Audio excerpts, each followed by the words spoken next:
Hello student, बहुत सारे बच्चे पूछ रहे थे कि सर 100/100 आता है क्या, 95 नंबर आता है क्या, 98 नंबर आता है क्या, 89 नंबर आता है क्या, 91 नंबर आता है क्या। तो सभी स्टूडेंट्स को आज हम ये बताने वाले हैं कि जो बच्चे पूछ रहे थे हमसे कि हम किस तरह से लिखे इंग्लिश में, कैसे लिखे, कैसे प्रेजेंट करें कि हमारे 90 प्लस नंबर आ जाए। तो हम यहाँ पर आपको बता भी रहे हैं, साथ ही साथ हम उन टॉपर बच्चों की कॉपी आपको दिखा रहे हैं जिनके 100/100 है, यानी कि 100/100 है, जिसके 100 में से 99 नंबर है, 98 नंबर है, 95 नंबर है। इन सब बच्चों ने कैसे लिखा है, यही पैटर्न अगर आप भी अपनाते हो और बोर्ड एग्जाम में ऐसे ही लिख के आते हो तो सीधी सीधी सी बात है, आपके भी जो है 90 प्लस आएंगे, है ना। बच्चों के अंदर लगातार एक कंफ्यूजन बना रहता है कि हम कैसे लिखें कि हमारे 98, 95, 96 नंबर है, क्योंकि जिसके आते हैं उस बच्चे को खुद ही नहीं पता होता है कि मेरे इतने आने वाले, है ना। तो वो सारी कमियां किस तरह से दूर होंगी और कौन कौन सी सावधानियां हैं,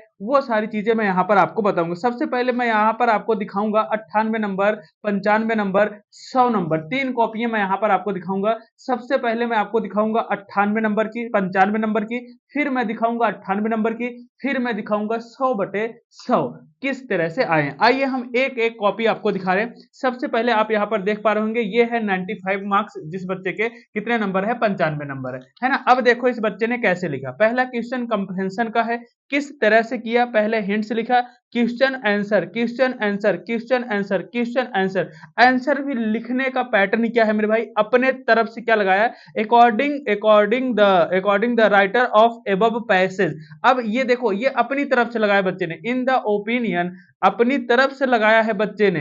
तो इस तरह से कुछ अपना जोड़ना पड़ेगा, तभी तो आपके नंबर आएंगे। बच्चे क्या करते हैं, डायरेक्ट जो है लिखना शुरू कर देते हैं। तो डायरेक्ट मत लिखो, कुछ अपनी तरफ से ऐड करो जिससे एग्जामिनर को लगना चाहिए। ये दूसरे नंबर का है आर्टिकल, तो आप फटाफट देखिए आर्टिकल के बाद लेटर कैसे लिखा है बच्चे ने, 10/10 मिला है। लेटर लिखने का बेस्ट पैटर्न यही है, ऐसे ही आपको लिखना है। ये आपका आंसर नंबर 4 का है, जो आपका ओकैब का है। ये बच्चे पूरे से पूरे सही है, 10 में 10 मिला है। फिर ये ग्रामर का सेक्शन है, ग्रामर में अगर आपके सही है तो पूरे में पूरे नंबर मिलेंगे। थोड़ी बहुत बच्चे ने गलती कर दी है ना। यहाँ पर 6 नंबर इसको मिले, कट गए हैं 2 नंबर। यहाँ पर देखो 5 नंबर बच्चे को मिला है ट्रांसलेशन में, इंग्लिश ट्रांसलेशन में। ये देखिए फ्लेमिंगो का जो आंसर नंबर 7 है, ये सही लिखा है, इसी पैटर्न पे आपको लिखना है। ये आंसर नंबर 8 देखिए, लॉन्ग आंसर फ्लेमिंगो का कैसे लिखा है, द लेसन, द राइटर का नाम लिख दिया, फिर क्वेश्चन, फिर आंसर लिख के। ऐसे एग्जामिनर समझ जाता है बेटा कि आपने बिल्कुल सही किया हुआ है, देख के ही क्वेश्चन पता चल रहा है कि बिल्कुल बेस्ट पैटर्न है। इसी पैटर्न पे आपको भी लिखना है, कहीं कट पिट आप देख रहे हैं कॉपी में नहीं है, तो ये चीज भी आपको ध्यान देनी है। सेंट्रल आइडिया देखो बच्चे ने किस तरह से लिखा है ना, और यहाँ पर है शॉर्ट आंसर, फिर लॉन्ग आंसर लिखा है। तो इसी पैटर्न पर अगर आप लिखते हो तो आपके भी ऐसे 90 प्लस 95 नंबर आएंगे। दूसरी कॉपी में आपको दिखा रहा हूँ 98 नंबर वाले। अब यहाँ पर देखो बच्चे ने पहले, इसने आंसर नंबर 4 किया, ग्रामर का सेक्शन। सबसे पहले ग्रामर में जो ओकैब का सेक्शन आता है, ये बच्चे ने करा हुआ है ना। फिर यहाँ पर बच्चे ने किया हुआ ग्रामर का सेक्शन। ग्रामर में देखो इनका 2 गलत, एक गलत हो गया तो 2 नंबर कट गया, 8 ही नंबर मिले। लेकिन पैटर्न देखो, इसी पैटर्न पर आपको भी करना है ना, बेस्ट पैटर्न है। मुंशी प्रेमचंद वाला जो ये आपका ट्रांसलेशन है, 6वें नंबर पे पूरा सही है, 5 पे 5 मिला हुआ है।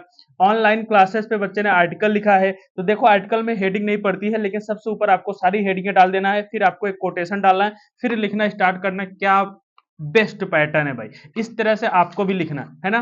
फिर देखो लेटर लिखने का बेस्ट पैटर्न देख रहे हो ना, इसी तरह से आप भी लिखोगे ना, 10 में 10 मिल जाएगा भाई। देख रहे हो कितना बेस्ट, देखते ही एग्जामिनर समझ जाएगा भाई इसको पढ़ने की जरूरत ही नहीं है, सारी चीजें बिल्कुल परफेक्ट है, 10 में 10 दे दिए। तो इसी पैटर्न पर देखो सारी कॉपियां जो है बच्चे ने लिखी हुई है। लॉन्ग आंसर देख रहे हो क्या पैटर्न है भाई, इस पैटर्न पर लॉन्ग आंसर भी आपको लिखना है। लगातार आपको कॉपियां भी दिखाई जा रही हैं, ऐसे ही आपको लिखना है। अब हम आपको दिखाते हैं 100/100 नंबर वाली कॉपी। ये देखिए जो है 100/100, क्या जानदार इसकी राइटिंग है बच्चे की। ये देखिए, ये होता है बेस्ट पैटर्न, है ना। तो सभी बच्चों का यही एक ही पैटर्न है, जिसको टॉपर यानी कि जिसे हम टॉप 10 में रखे हुए हैं बच्चों को, ये सब का पैटर्न देख रहे हो, सेम पैटर्न है। अगर आपको भी 90 प्लस चाहिए ना, तो इसी तरह से लिखना पड़ेगा। देख रहे हो लेटर किस तरह से बच्चे ने लिखा है, यही तो होते हैं टॉपर बच्चे। अब बताओ नंबर काटोगे कहां से भाई, एकदम मस्त राइटिंग है, बेस्ट पैटर्न है, नंबर कहीं से काट ही नहीं सकते हो भाई, कहीं से भी नंबर नहीं काट सकते हो। कहीं बच्चे ने मौका ही नहीं दिया है कि आप नंबर काट लो, है ना। तो आप देख पा रहे होंगे किस तरह से यहाँ पर लिखा गया है, यही बेस्ट पैटर्न है और इसी तरह से आपको भी लिखना है ना। तो 3 कॉपियां हमने आपको दिखा दी, 98 और ये आपका 95 और 100 नंबर। इसी पैटर्न पर लिख लो। आप कमेंट्स कर रहे थे ना सर कैसे लिखें, अब ऐसे ही लिखो, इसी पे पूरे के पूरे नंबर मिल जाएंगे। अब इससे ज्यादा हम आपको क्या ही बता सकते हैं। अगर आपका तैयार है तो पैटर्न भी दिख गया, आपको लिखना कैसे, यही पैटर्न फॉलो करो, पूरे के पूरे नंबर मिलेंगे। Thank you.